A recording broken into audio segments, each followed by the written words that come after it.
আচলতে ইয়াৰ এটাই উদ্দেশ্য আমাৰ ইছলাম ধৰ্মৰ শ্ৰেষ্ঠ নবী হজৰত মুহাম্মদ মুস্তাফা সাল্লাল্লাহু আলাইহি ওয়াসাল্লামৰ বাণী হজৰত মুহাম্মদ সাল্লাল্লাহু আলাইহি ওয়াসাল্লামে কৈছে যে তোমালোকে তোমালোকৰ সন্তানসকলক বিশেষ তিনিটা উত্তম চৰিত্ৰৰে চৰিত্ৰবান হোৱাৰ ক্ষেত্ৰত যত্নবান লোৱা। সেই তিনিটাৰ ভিতৰত এটি হৈছে তোমালোকে তোমালোকৰ নবীৰ প্ৰতি সন্তানসকলৰ মাজত কেনেকৈ মহব্বত প্ৰেম ভালপোৱা সৃষ্টি হৈ যায় তাৰ প্ৰতি তোমালোকে যত্নবান লোৱা। দুই নম্বৰ হৈছে নবীৰ পৰিয়ালৰ প্ৰতি কেনেকৈ সন্তানসকলৰ ভিতৰত ভালপোৱা প্ৰেম মহব্বত সৃষ্টি হৈ যায় তাৰ প্ৰতি তোমালোকে যত্নবান হোৱা। আৰু তৃতীয়টো হৈছে পবিত্ৰ কোৰাণ পাঠৰ ক্ষেত্ৰত কণ কণ ল'ৰা ছোৱালীসকলে তোমালোকৰ সন্তানসকলৰ মাজত যাতে কোৰাণ পাঠৰ প্ৰতি প্ৰেমিক হৈ যায় তাৰ প্ৰতি তোমালোকে যত্নবান হোৱা আৰু তৰবিয়ত দিয়া। এয়া নবীজীৰ আদেশ হয়।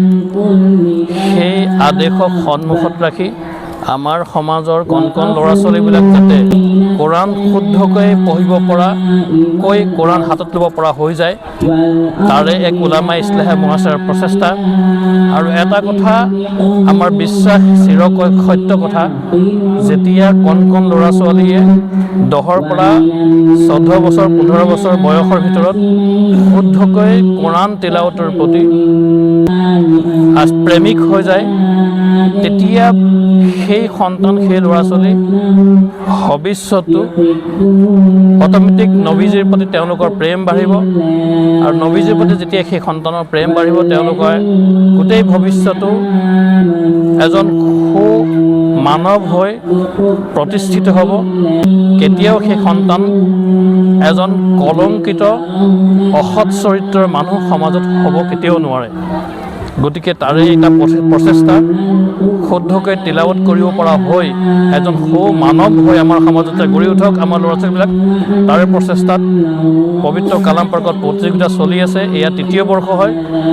মই এই চেনেলৰ জৰিয়তে সকলো অসমবাসী ৰাইজক অনুৰোধ জনাম যাতে আমাৰ প্ৰতিজন সন্তানেই মুছলমান সন্তানসকলে যাতে কোৰাণ শুদ্ধকৈ তিলাৱত কৰিব পৰা হৈ যায় তেওঁলোকৰ চৰিত্ৰ সৎ চৰিত্ৰবান হৈ যায় তাৰ বাবে সকলোৱে দোৱা কৰিব। আমাৰ এই প্ৰচেষ্টাবিলাক আগলৈ যাতে আৰু ভালদৰে আমি পাতিব পাৰোঁ আয়োজন কৰিব তাৰ বাবে সকলোৱে দোৱা কৰিব। চেনেলৰ স্বত্বাধিকাৰীৰ প্ৰতি তেওঁলোকৰ সদস্যসকলৰ প্ৰতি ধন্যবাদ জনাই মই ইমানখিনি ক'লোঁ।